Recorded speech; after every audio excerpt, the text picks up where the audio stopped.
Olá pessoal, tudo bem? Sejam bem-vindos a mais essa aula. Deixa eu só confirmar aqui se meu microfone está certinho. Bom, hoje na aula de biotecnologia nós vamos ver sobre seleção natural e seleção artificial, que acredito eu que vocês já tenham estudado lá no primeiro bimestre. Beleza? Então, vamos lá para a aula? Então pessoal, aqui os conteúdos que nós vamos abordar vão ser a seleção natural e a seleção artificial, certo? Sendo a seleção artificial o conteúdo que vocês aprenderam lá no primeiro bimestre, então vocês já sabem, já trazem essa bagagem. E o objetivo dessa aula é sistematizar esses conhecimentos, né, sobre a seleção natural e a seleção artificial, elaborar algumas hipóteses para explicar como que as nossas características dos seres vivos, elas são transmitidas de uma geração para outra, como que isso acontece? Como que uma informação é passada adiante? Né? E, por último, relacionar os conteúdos da base genética com os processos biotecnológicos. Certo? Bom, então vamos lá. Bom, primeiro, para a gente ter uma ideia, vamos dizer assim, vamos começar com um breve vídeo que vai explicar um pouco sobre a seleção natural, beleza? Mas a gente vai, não se preocupem se vocês não entenderem agora de princípio, a gente vai ter bastante tempo para falar sobre seleção natural, tá? Ainda nessa aula. Então, primeiramente, antes de eu passar o vídeo, quero que vocês pausem o vídeo e anotem essa pergunta aqui e respondam no caderno, tá? Assim que terminar de eu passar o vídeo, responda no caderno, tá? Quais as diferenças vocês vão encontrar entre seleção natural e seleção artificial? Tudo bem? Certo? Eu quero que vocês comparem esses dois processos. Comparem o processo de seleção natural e comparem o processo de seleção artificial. Certo? Então, acredito que vocês já tenham pausado o vídeo quando eu pedi para vocês pausarem e copiar. Vamos continuar então agora para o vídeo. Bom, então vamos lá para o vídeo. Deixa eu só desselecionar aqui. Pronto.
Perfeito.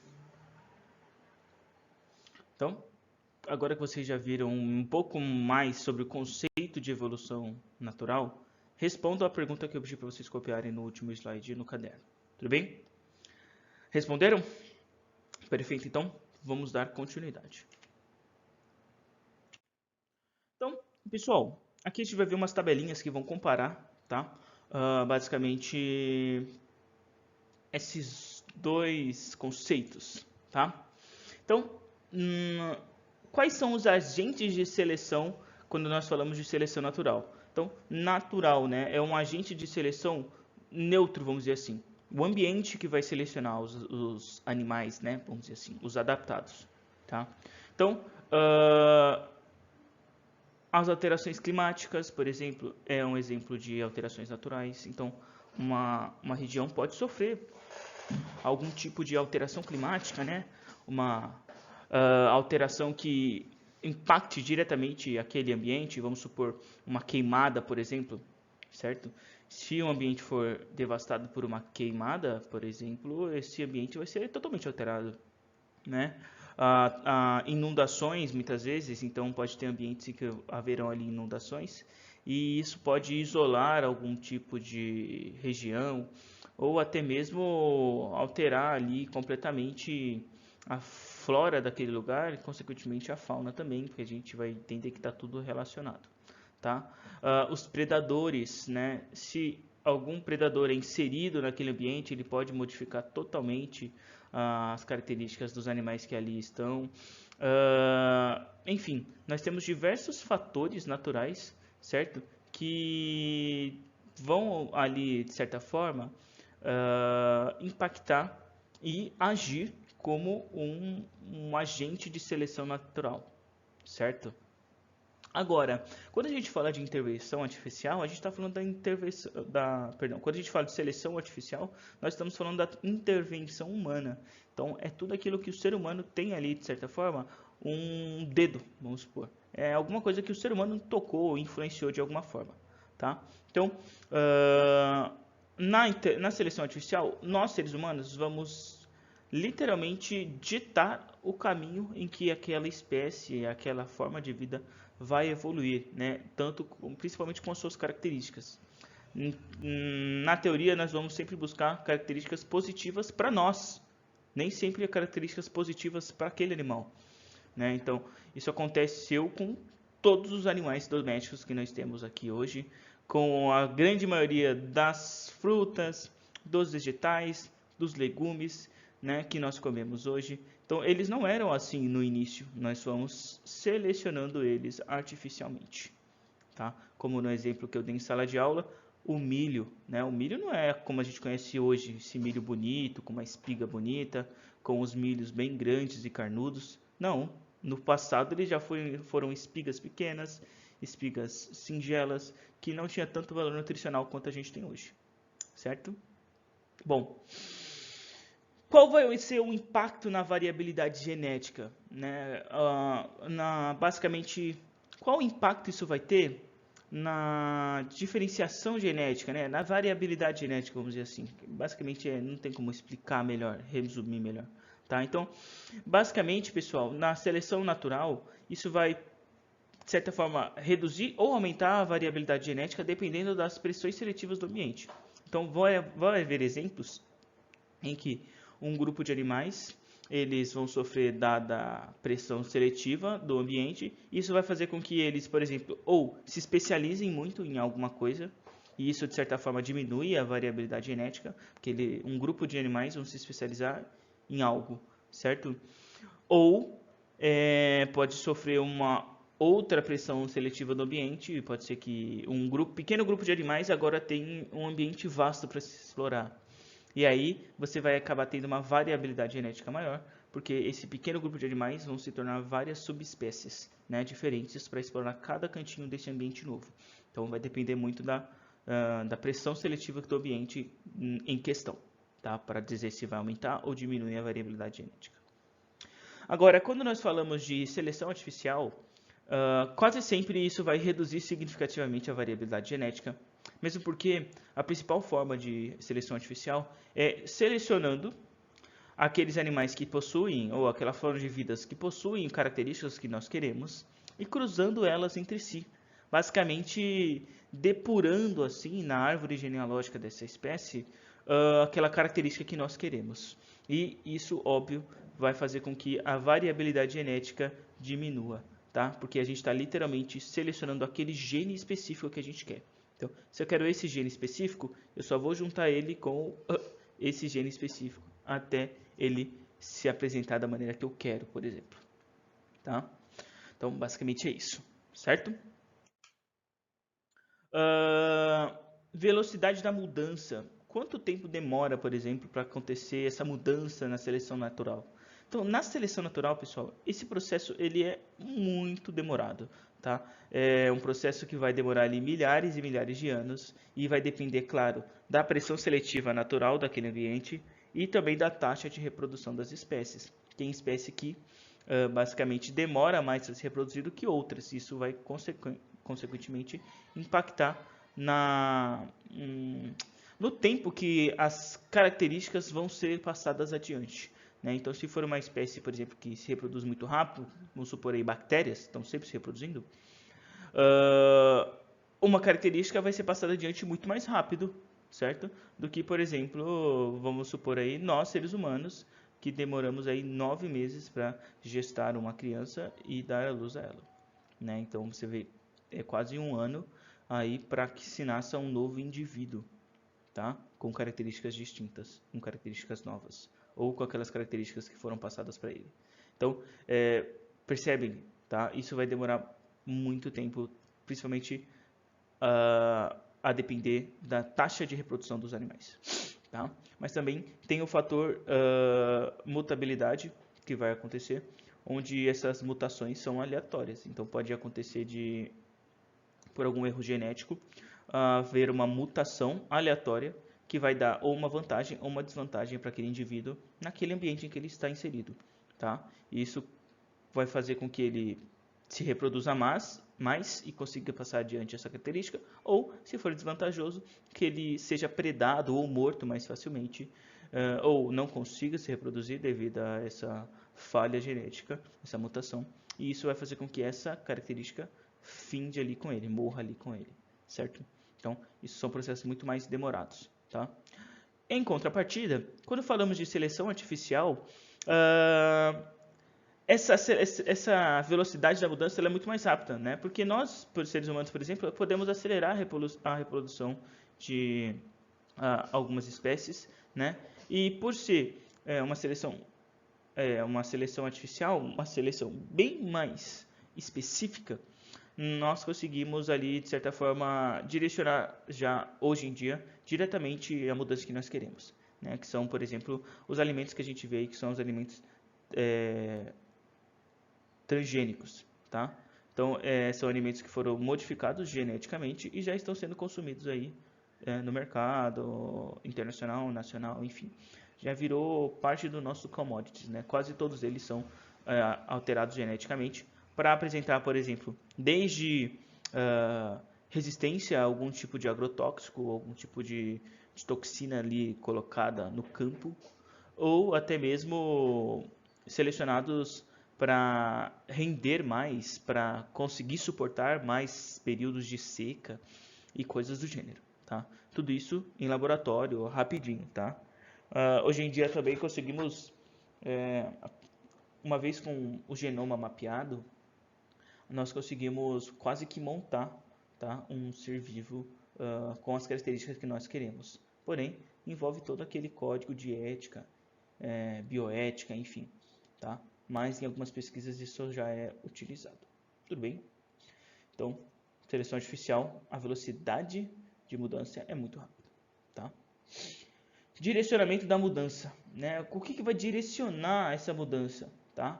Na seleção artificial, a adaptação ao ambiente e a sobrevivência do mais adaptado vai literalmente direcionar essa evolução. Aquele que sobreviveu, aquele que está vivo naquele ambiente ainda, ele consegue se reproduzir.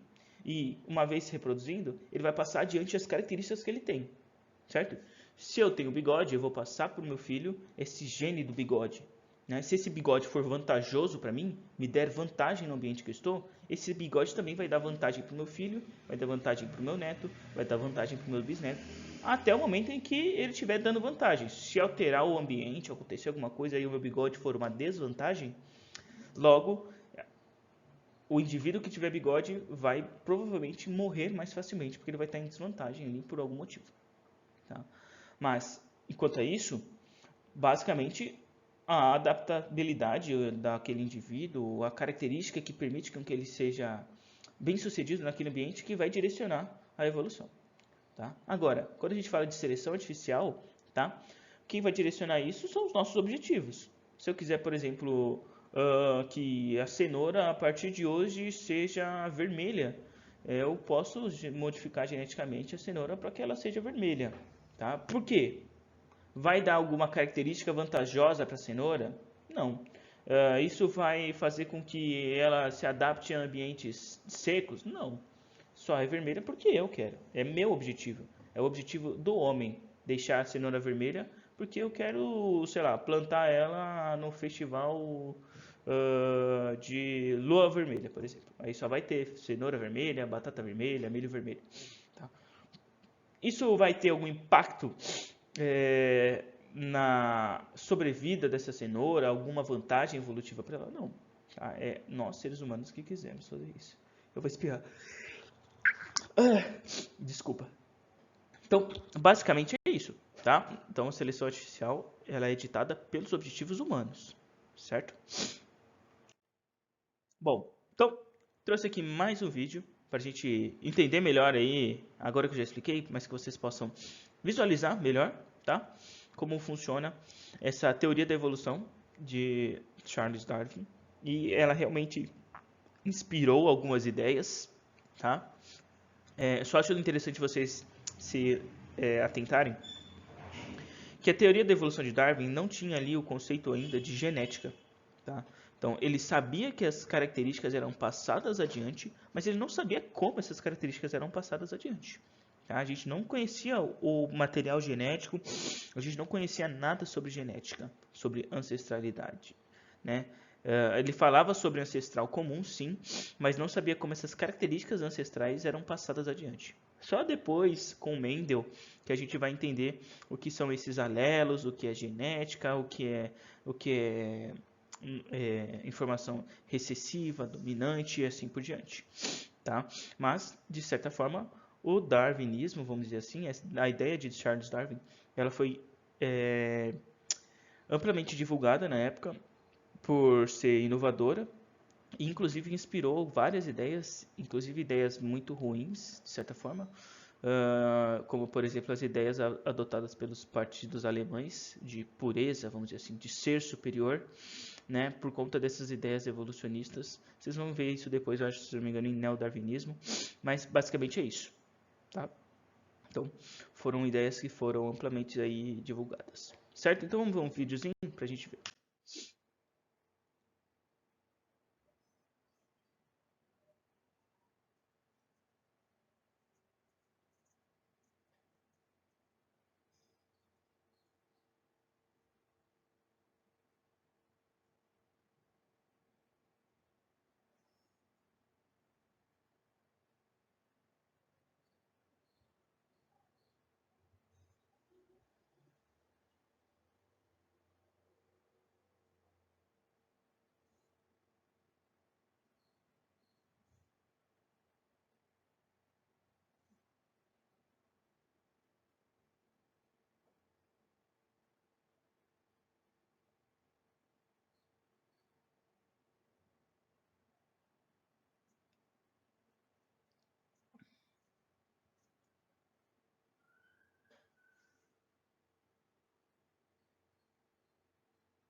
Então, pessoal, como vocês puderam ver,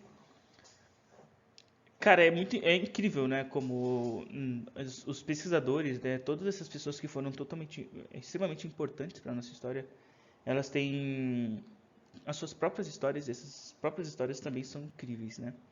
Então, essa explicação basicamente mudou tudo, né? Mudou a forma como a gente via o mundo, como a gente nos via e como a gente passou a enxergar o futuro, certo?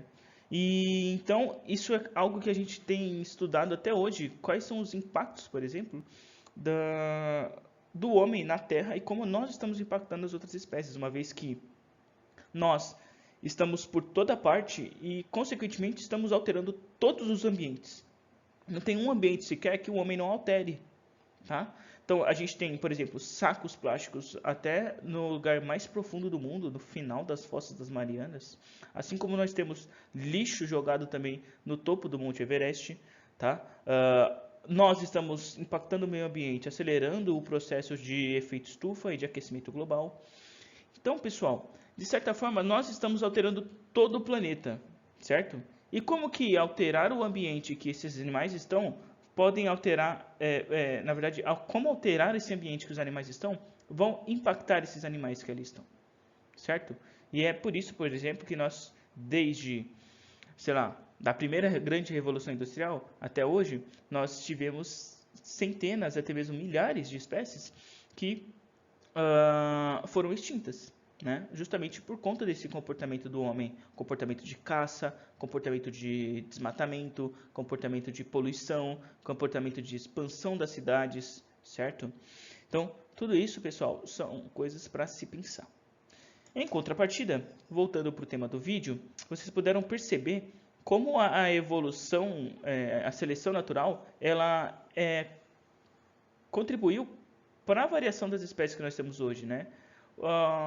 Cara, nós temos tantas espécies no planeta, que até hoje a gente não conseguiu terminar de descobrir elas. Então olha que interessante, né? E provavelmente a gente nunca vai conseguir datar todas, porque as espécies estão constantemente mudando por conta da pressão da seleção natural, tá? Então, pessoal, sempre vão haver novas espécies para a gente descobrir. Principalmente quando a gente vai para o âmbito ali dos insetos, tá? Dos artrópodes. Cara, esse filo aí, ele é incrível, ele é gigantesco, tá? E acho que a gente vai ficar estudando ele infinitamente, porque são muitas espécies, tá? Bom, agora que a gente viu o vídeo, eu quero que vocês pausem aqui e respondam essas duas perguntas. Copiem e respondam, tá? Primeira, como as características dos seres vivos são definidas? O que define a minha característica? Como será que, por exemplo, o meu corpo sabe que o meu nariz tinha que ser desse jeito, que meu olho tinha que ser dessa cor, que minha sobrancelha tinha que ter essa forma, que meu cabelo ia ser dessa cor, nessa grossura, nesse formato, que a cor da minha pele ia ser essa, e assim por diante? Como será? Né? Como será que os seres vivos eles guardam essas características que eles têm, certo? E dois, como que essas características elas são transmitidas de uma geração para outra durante a reprodução sexuada dos organismos eucariotos? Ou seja, pessoal, como que essas informações que meu corpo tem, que eu tenho como indivíduo, são passadas adiante?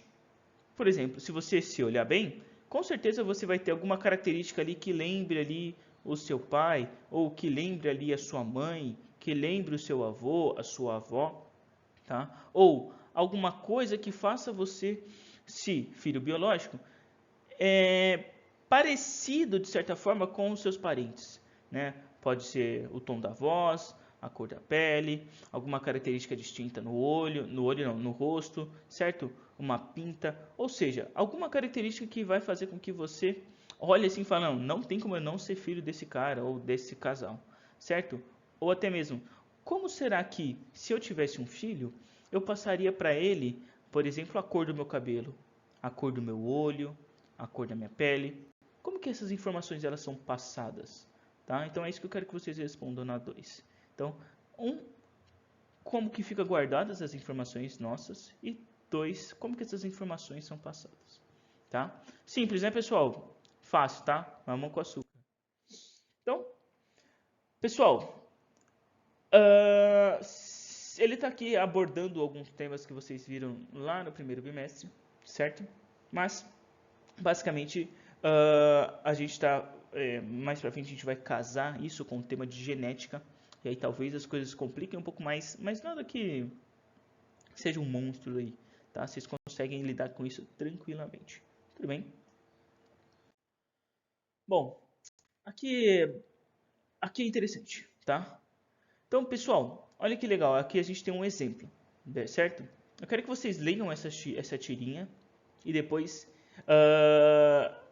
correlacione essa tirinha com a seguinte frase, né? As cobras que nasceram com uma pequena variação genética e não faziam tanto barulho acabaram sendo selecionadas positivamente. Bom, eu não vou ler a tirinha, mas eu vou resumir para vocês, tá? Então, lá no, vamos dizer assim, nos Estados Unidos, tá? No momento em que eles estavam explorando, principalmente o oeste, certo? Eles encontraram cascavéis, que era uma espécie de cobra, que apresentava um chocalho toda vez que ela se sentia ameaçada. Só que o chocalho servia para amedrontar as outras espécies, os outros animais. Então, quando via algum animal, passava perto dela, ela tocava o chocalho e o animal já sabia que era uma cobra venenosa, que era uma cascavel, então ele se afastava. Beleza? Mas, conforme o homem ele foi expandindo, tá? E ele foi chegando nesses lugares, o que aconteceu? Ele, obviamente, começou a caçar essas cobras, porque eu não vou querer ter uma cobra venenosa perto da minha casa, não é verdade? Perto de onde meus filhos brincam. Então, o que aconteceu? As cobras que tinham chocalhos muito barulhentos, elas eram facilmente identificadas. O cara lá andando com a arma, pisava perto, ouvia o chocalho e já sabia onde a cobra estava. Certo? Ia lá, matava a cobra, acabou. Em contrapartida, as cobras que tinham o chocalho mais fraco ou que não faziam tanto barulho, elas eram mais difíceis de identificar. Onde que tá? Será que tem cobra aqui? Eu não sei, ela não está fazendo barulho. Ah, então acho que não tem cobra, o caçador ia embora. Isso fez com que essa característica de ser mais silenciosa fosse passada adiante. Afinal de contas, as cobras que faziam muito barulho eram mortas mais rapidamente e não tinha chance de passar adiante essa genética, tá? Então, no final das contas, as cobras que possuíam ali um chocalho menos barulhento, certo? Elas sobreviveram mais, certo? Passaram adiante, conceberam, vamos supor, essa espécie aqui de cobra zen, cobra que não faz barulho. Em contrapartida, as cobras que faziam barulhos tiveram dificuldade para se reproduzir porque elas estavam sendo caçadas mais facilmente. De maneira que a quantidade dessas cobras naquela região diminuiu drasticamente. Tá? Então, quero que agora vocês relacionem essa frase aqui, que está aqui. As cobras que nasceram com uma pequena variação genética e não faziam tanto barulho acabaram sendo selecionadas positivamente. Tá? Quero que vocês relacionem com essa tirinha aqui. Por quê? Por que elas foram selecionadas positivamente? Tá? Basicamente isso que eu quero que vocês façam. Façam no caderno também. Bom? Bom, não mais, pessoal. É isso. Aqui ele vai encher o saco aqui, mas basicamente é isso, tá? Então, ó, que interessante. O que a gente aprendeu hoje? A gente conseguiu sistematizar os conhecimentos acerca da seleção natural e artificial, que foi aquela tabelinha, as vantagens, desvantagens, o que seleciona, o que não seleciona, a velocidade de modificação, enfim. Conseguimos abordar esses temas. Tá? Elaboramos algumas hipóteses para explicar as características dos seres vivos, como elas são transmitidas de uma geração para outra, que foi aquelas duas perguntas que eu passei para vocês. Como será que meu material genético é guardado? Né? Como será que eu passo adiante essa minha característica genética? Tá? Então, olha aí, vocês aprenderam e nem notaram, certo?